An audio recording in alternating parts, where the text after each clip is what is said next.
le nostre risorse.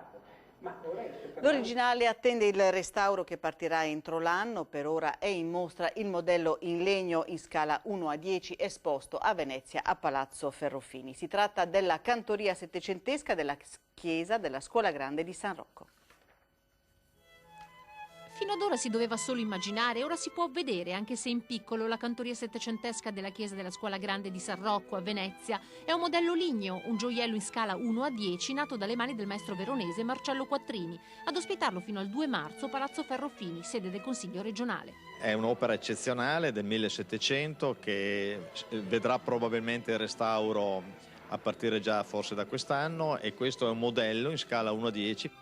Piccoli leggii, balconate, tendaggi, tutto in miniatura, perfetto per ricostruire nella mente l'originale. La cantoria della chiesa della Confraternita, dove il Tintoretto ha lasciato la sua pennellata dall'adorazione dei magi alla fuga in Egitto. Dimenticata per anni a Venezia, quasi abbandonata nella chiesa della Misericordia, ora sta per essere riportata allo splendore originario, anche grazie a fondi ministeriali.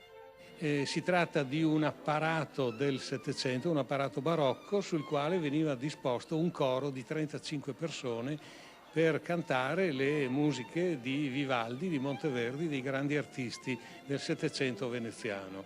Noi la rimonteremo nella chiesa di San Rocco, qui a Venezia. A restituire l'auditorium alla Confraternita ai veneziani saranno gli esperti della Scuola del Mobile Antico di Cerea, nel Veronese. E stiamo a parlare del carnevale da un paese all'altro, ballando dalla mattina a notte fonda, il carnevale del Comelio.